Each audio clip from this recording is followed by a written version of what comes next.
Bonjour et bienvenue dans l'entretien de l'intelligence économique, l'émission consacrée aux coulisses de la mondialisation.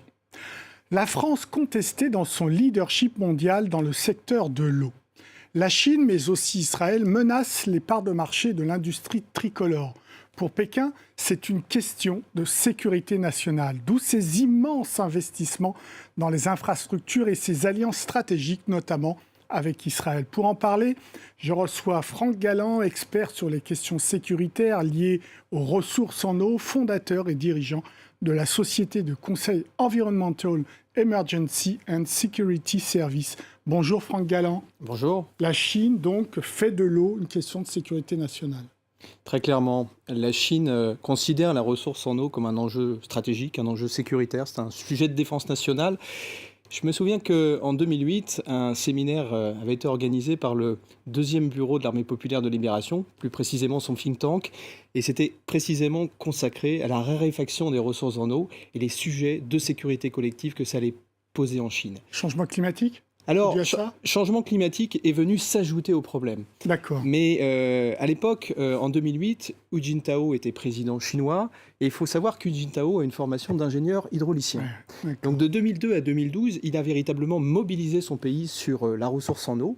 Ça s'est traduit notamment par des infrastructures stratégiques, des véritables artères fémorales qui permettent d'alimenter en eau le nord de la Chine. Alors sur ce nord de la Chine, il faut savoir que 15% des ressources en eau chinoises y sont disponibles, mais 45% de la population chinoise y habite. Et que cette population chinoise, c'est 18% de la population mondiale, mais la Chine, c'est uniquement 6% des ressources en eau donc des disponibles. Canaux, Alors des canaux qui partent du sud au nord, qui prennent de l'eau sur le fleuve Bleu et qui la remontent au nord. Alors vous avez eu un canal le plus à l'est qui a été effectivement mis en exploitation, qui s'est terminé en 2017, qui permet à une ville comme Tianjin. Alors Tianjin, c'est quand même 14 millions d'habitants, c'est la 4e ville chinoise.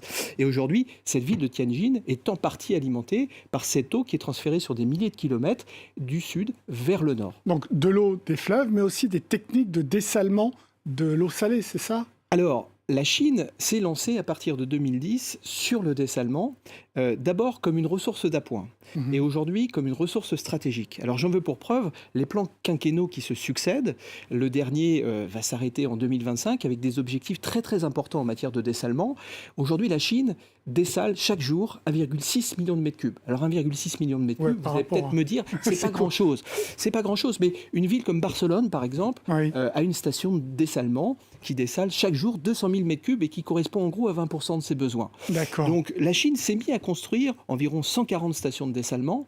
Et alors, la Chine n'est pas encore au niveau de l'Arabie Saoudite, qui est aujourd'hui le leader mondial incontesté en termes de capacité de dessalement au monde. Chaque jour, c'est 7,5 millions de mètres cubes qui sont dessalés en Arabie Saoudite pour alimenter en eau ce pays. Mais la Chine est en devenir et va devenir une grande puissance de dessalement. On parlait de Tianjin tout à l'heure. Jusqu'à présent, c'était cette eau qui était transférée du sud vers le nord qui l'alimentait, et ce n'est plus suffisant à cause des conséquences du changement climatique. Donc Tianjin va avoir besoin de stations de dessalement, de même que toute l'industrie chinoise. Et également des technologies dans l'ensemencement des nuages. Alors ça, ce sont des techniques de modification climatique qui inquiètent beaucoup, et notamment les voisins de la Chine, on y reviendra sans doute. L'ensemencement de nuages en Chine, ça a commencé en 1958. C'est sur les basses couches de nuages, d'insérer des produits chimiques, de l'odure d'argent. Alors vous le faites avec des batteries de missiles. Et aujourd'hui, l'armée chinoise est passée maîtresse dans le domaine. Parce que les Américains étaient précurseurs aussi. Alors entièrement. Cette technologie. Ce programme d'ensemencement de nuages, c'est le programme Cyrus, qui avait inspiré d'ailleurs un Black et Mortimer, SOS Météor, donc Edgar P. Jacobs. Ça a démarré au lendemain de la Seconde Guerre mondiale. Ça a été surtout utilisé pendant la guerre du Vietnam pour faire pleuvoir sur l'ennemi. Sur les routes. Exactement, les colonnes logistiques d'Ho Chi Minh. Et en fait, la Chine, à partir de 1958, a commencé à utiliser ces technologies, et aujourd'hui, elle est leader mondial pour faire pleuvoir.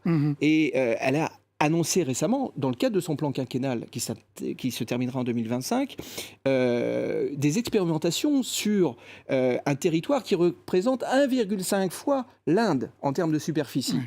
Et le fait de donner ce chiffre 1,5 fois l'Inde, ce n'est pas un hasard, parce que ces programmes d'expérimentation et des programmes concrets d'ensemencement de nuages inquiètent beaucoup le grand voisin du Sud, qui est l'Inde, qui est elle-même confrontée à des problématiques de raréfaction de la ressource en eau. Alors, justement, Pourquoi cette alliance stratégique de la Chine avec Israël? Est-ce qu'Israël est un acteur aussi de premier plan sur ces technologies? Alors entièrement, Israël est un État qui est né au milieu d'un désert et qui a fait de l'eau un problème de sécurité et de défense nationale. Et donc Israël a développé en l'espace de 50, 60 ans des technologies dans le domaine du dessalement. Israël est un leader mondial dans le domaine de la réutilisation des eaux usées. Rappelons que 90% des eaux usées israéliennes sont recyclées et réinjectées en circuit fermier pour un usage d'eau agricole, pour un usage d'eau domestique. Israël est devenu aussi leader mondial en matière d'irrigation intelligente. Et bien toutes ces technologies qui ont fait la force d'Israël, qui ont lui donné une résilience, une résistance très très forte par rapport aux conséquences notamment du changement climatique, eh bien sont exportées. Et on peut constater que depuis 2017, les échanges entre la Chine et Israël n'ont plus que doublé. Et que l'eau fait partie des sujets stratégiques que la Chine justement, veut importer d'Israël. Le savoir-faire israélien est absolument remarquable dans le domaine. Alors bien sûr, la Chine va regarder avec beaucoup d'attention le savoir-faire des entreprises françaises dans le domaine. Et on a énormément de réponses à apporter. Alors, avant de venir aux Français, est-ce que ça veut dire très clairement que la Chine fait du transfert de technologie depuis Israël?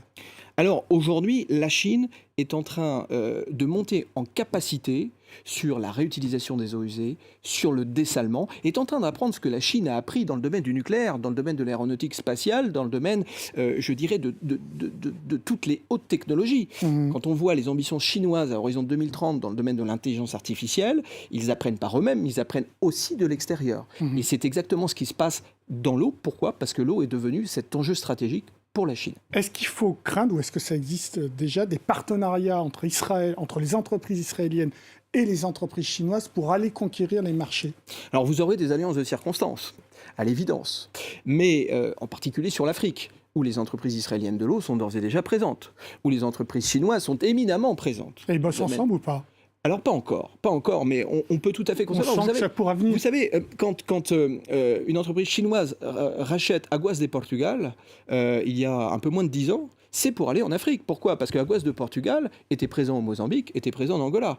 En Angola, les entreprises israéliennes, une entreprise israélienne de l'eau est d'ores et déjà présente. Donc on aura, je pense, de la compétition entre ces deux nations, comme cette compétition existe avec les entreprises françaises. Qu'est-ce qui a prévalu à la fusion entre Veolia et Suez? C'est cette pression que mettent les entreprises étrangères, entreprises singapouriennes, entreprises espagnoles, entreprises coréennes et entreprises chinoises. Aujourd'hui, vous prenez des entreprises chinoises comme Beijing Enterprises Group, comme China Water. Ce sont des acteurs à la fois du marché domestique et ce sont des acteurs qui sortent de leurs frontières et qui le feront de plus en plus demain pour répondre aux besoins en eau, mais immenses, d'un continent comme l'Afrique, comme pays du sud-est asiatique. Donc on est dans une compétition internationale qui nécessite de grands groupes, des porte-avions nucléaires Charles de Gaulle, si je puis dire. Et c'est ce qui a prévalu la fusion de Veolia et d'une partie des actifs de Suez. Technologie égale ou pas entre les compétiteurs? Est-ce que la France a encore des avances sur la technologie ou pas du tout? Alors bien sûr, la France a des avances et les efforts de recherche et développement quotidiens qui sont faits nous permettent de garder ce temps d'avance. Mais surtout, la France a des techniciens et des ingénieurs, des femmes et des hommes qui ont appris, de par leur expérience sur le marché domestique et à l'international, à gérer des réseaux avec science et conscience. Et de ce point de vue-là, vous savez, c'est pas tant quand vous augmentez l'offre en eau, il faut aussi jouer sur la demande.